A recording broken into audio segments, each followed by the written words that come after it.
स्वागत है एक बार फिर से हमारे यूट्यूब चैनल पर। हम लोग पेपर और रिवाइज कर रहे हैं। 3 यूनिट हमने कर दिया कम्युनिकेशन तक।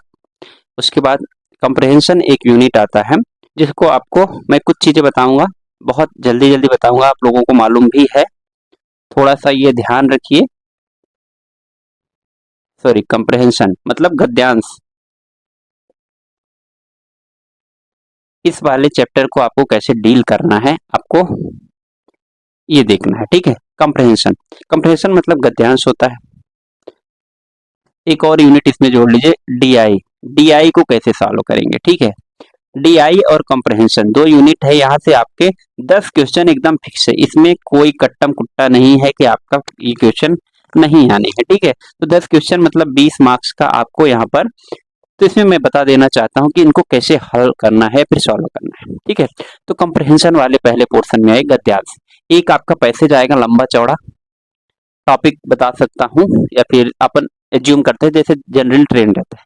पर्यावरण 1, इतिहास 2, उद्योग 3, साहित्य आजकल आता है 4, धर्म 5, विज्ञान 6, कुछ राजनीति 7, भूगोल का इन्वायरमेंट वाला पोर्शन, ग्लोबल वार्मिंग, यहाँ से पैराग्राफ आ सकता है। और खेल से भी आ सकते हैं, थोड़ा सा अगर कठिन आया तो अंतरराष्ट्रीय संबंध में से आता है, उद्योगों में से आ जाता है, इकोनॉमिक्स वाले आते हैं, थोड़ा वहां पर दिमाग लगाना पड़ता है। तो कुल मिला के आप लोग ये समझिए कहीं से भी आ सकता है, नॉर्मल ये टॉपिक है। जैसे आप लोग देखेंगे कहीं ऐसे आता है, इसी तरह गद्यांश, ऐसे और गद्यांश के टॉपिक लगभग मिलते जुलते रहे। ओके, तो ये आप टॉपिक, ये अगर कहीं पढ़ना है ना, इसको पढ़ना वढ़ना कुछ नहीं, आप लोग अपने जितने जनरल नॉलेज में और डेली लाइफ में आप लोग देखते हैं वहीं से आना है। तो सबसे पहले इसमें इंपॉर्टेंट ये है कि आपको कैसे डील करना है इनको। 5 क्वेश्चन को, 5 में से 4 आपके सही होते हैं, जनरली एक आध क्वेश्चन गलत हो जाए तो हो जाए, ठीक है। तो आपको करना क्या है, करने से ज्यादा इंपॉर्टेंट है ना करना, कि ना करना क्या है। तो सबसे पहले ना करने में आप लोग देखिए, ना करें, क्या ना करें। सबसे पहले पैसेज को ना पढ़ें, पैसेज को बिल्कुल पहली बार ना पढ़ें, ठीक है। दूसरा, अंडरलाइन वगैरह, पैसेज पढ़ रहे हैं आप अंडरलाइन कर रहे हैं, ये मत करें। क्यों ना करें, पैसेज आप पढ़ेंगे कोई मतलब नहीं, अंडरलाइन करें, क्या अंडरलाइन कर रहे हैं, क्वेश्चन तो आपको नहीं मालूम है ना। ये सबसे इंपॉर्टेंट बेसिक गलती है, आप लोग ना करें। और तीसरी गलती ये ना करें, कभी भी पैसेज या फिर गद्यांश वाले क्वेश्चन को लास्ट में ना करें। क्या, इसको कभी लास्ट में ना कर, ये ना सोचे कि अब मैं लास्ट में कर लूंगा, हो सके तो फर्स्ट ही बार में इसको करिए, क्योंकि लास्ट में आपका बहुत ज्यादा आपके दिमाग में हेडेक हो जाता है, पैनिक हो जाता है। ये ना करें, ठीक है, लास्ट में ना करें। ये 3 चीजों का विशेष ध्यान रखें। तो अब करें क्या सर, तो करना ऐसे है कि आप गए, बढ़िया आपके पास पैसेज आया, तो सबसे पहले क्या करिए कि पैसेज है आपके स्क्रीन पे खुला हुआ है, पैसेज लिखा हुआ है, यहाँ पे 1 2 3 4 5 क्वेश्चन आ गए, ठीक है। तो सबसे पहले आप पहला क्वेश्चन पढ़िए, दूसरा क्वेश्चन पढ़िए, ऑप्शन मत पढ़िए उसके, क्वेश्चन पढ़िए। ऑप्शन भी अगर पढ़ना हो तो पढ़ सकते हैं, क्वेश्चन पढ़िए एक बार जल्दी जल्दी, उसके ऑप्शन पढ़ लीजिए। 5 क्वेश्चन को आपने पढ़ लिया तो आपके दिमाग में हो क्या जाता है, उसके जो शब्द हैं वो आपके दिमाग में एक बार क्लिक हो गए। फिर उसके बाद तुरंत आना है आपको पैसेज की तरफ।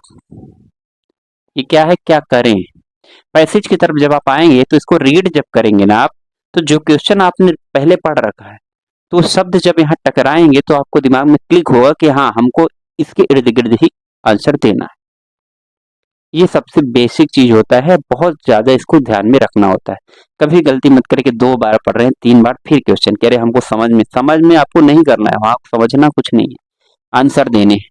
तो क्या करना है, पहले क्वेश्चन पढ़ेंगे, देन पैसेज को आप पढ़ सकते हैं, फिर आप क्वेश्चन में आए, उसके बाद फिर पैसेज में आप ढूंढें आंसर को। जनरली ट्रेंड यही होता है, पहला क्वेश्चन आता है तो पहले ही पैराग्राफ से आता है। कभी कभार ऐसा हो गया कि अंतिम वाले पैराग्राफ से, ऐसा कुछ नहीं होता है, हमेशा क्वेश्चन भी ऐसे होता है। 5 पैराग्राफ में अगर कोई गद्यांश या फिर कंप्रहेंशन है तो पहला क्वेश्चन पहले से ही आ जाता है, दूसरा दूसरे से आ जाता है, मतलब जैसे वो क्रम में रहते हैं ना वैसे ही आ जाते हैं। एक दिक्कत लास्ट में आपको आती है क्वेश्चन नंबर 5 में, कहीं कहीं टाइटल दे देता है, तो टाइटल आपको क्या लगता है कि सारे सही, मतलब सब कुछ तो उससे रिलेटेड है। तो उसमें देखिए भाई साहब, ये एक गैम्बल होता है। ये आप अपना जिसका जितना एक्यूरेसी, जितना समझ होता है, जो जितना उस से मतलब पैसेज कोर को समझ लेता है और अपने हिसाब से लगा देता है, वही सही होता है। क्योंकि ये टाइटल भाई हर कुछ हो सकता है। अब वो लोग वो आंसर की में क्या सेट किए हैं, वो मिलता है तब आपको मार्क्स मिलते हैं। तो इसको मैं, आप भी कुछ नहीं कर सकते, हम भी। हाँ ये है, आप अपनी विचारधारा को, अपनी कंसंट्रेशन को, अपनी समझ को ऐसा करिए कि वो सेंटर पॉइंट को पकड़ पाए, ये इंपॉर्टेंट है। तो 4 क्वेश्चन आप बना सकते हैं, ये इतना ही कंप्रहेंशन में है, ज्यादा आपको इसमें कुछ करना नहीं। तो यहाँ से 4 क्वेश्चन फिक्स रहते हैं। ठीक है, ये हुआ कंप्रहेंशन वाला पोर्शन। फिर एक यूनिट है यहाँ पर डीआई।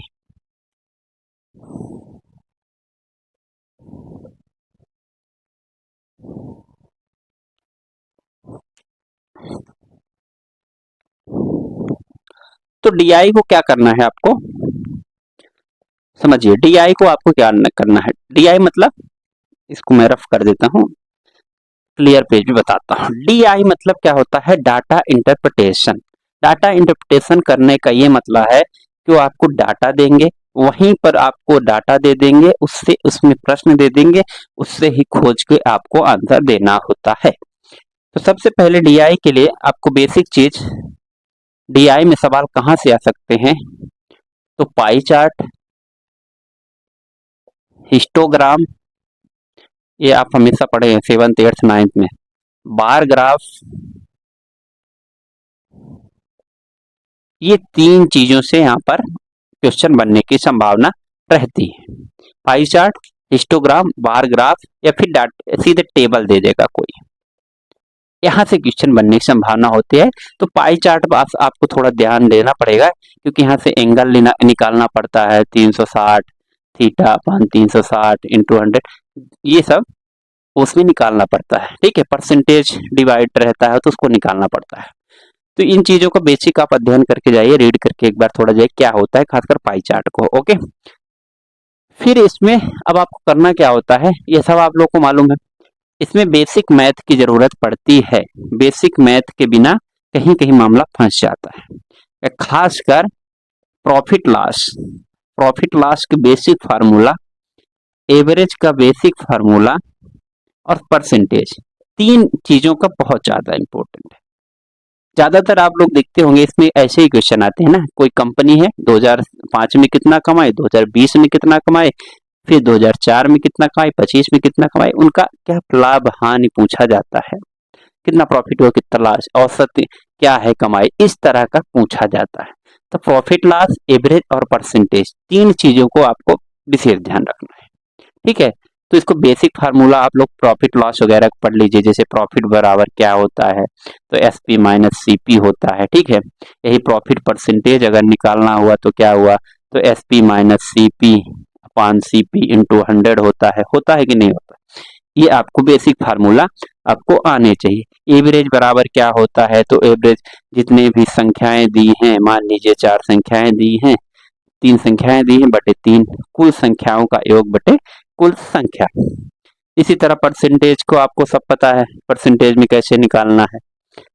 किसी का मान लीजिए नॉर्मल मार्क्स निकालना है तो कैसे निकालते हैं, परसेंटेज निकालना होता ऑब्टेन्ड मार्क्स अपान मैक्सिमम मार्क्स इनटू 100, ये आपका बेसिक फार्मूला है, इनसे ही लगभग काम हो जाता है। अब इसमें समस्या यहाँ आती है कि जब आपको ये डेसिमल फॉर्म में दे देता है, ये क्वेश्चन जब डेसिमल फॉर्म में देता है तो वहां से कैलकुलेशन कुछ कुछ गड़बड़ होने लगता है, फिर वहां दिक्कत आती है। बाकी डीआई में आपको ज्यादा विशेष समस्या आने वाली नहीं है, अगर आपसे क्या आता है, प्रॉफिट लॉस, एवरेज और परसेंटेज, ये 4 चीजें हैं। रेशियो, रेशियो तो सिंपल से आता है ना, रेशियो किसी भी चीज का मान लीजिए एक साल दूसरे साल का रेशियो दे देता है, ए बटे बी कर दीजिए, यही रेशियो है। रेशियो भी इसमें ऐड कर लीजिए, लेकिन रेशियो में आपको कुछ समझ के याद करके जाने का दिक्कत नहीं है। तो ये रहा बेसिक किसका, डाटा इंटरप्रिटेशन या फिर डीआई का। यहाँ से क्वेश्चन आपके बनते हुए नजर आते हैं। हाँ, मैं ये है कि कभी कभी बताया ना, डेसिमल में दे दिया या फिर लेंदी कैलकुलेशन हुआ कि आपका कट नहीं रहा, वहां पर समस्या आ जाती है। बाकी इसमें आपको विशेष दिक्कत आने वाली है नहीं, तो इसका विशेष ध्यान रखिए। पाई चार्ट और ये 3 4 5 फार्मूले इसमें आप जरूर पढ़ के जाइएगा, वहां से आपका काम हो जाएगा। तो ये रहा डीआई का कॉन्सेप्ट कि यहाँ से हमको क्या सीखना है। फिर कंप्रहेंशन को मैंने बता ही दिया, तो आप लोग इसको अच्छे से डील कर सकते हैं। 10 क्वेश्चन यहाँ से बन सकते हैं।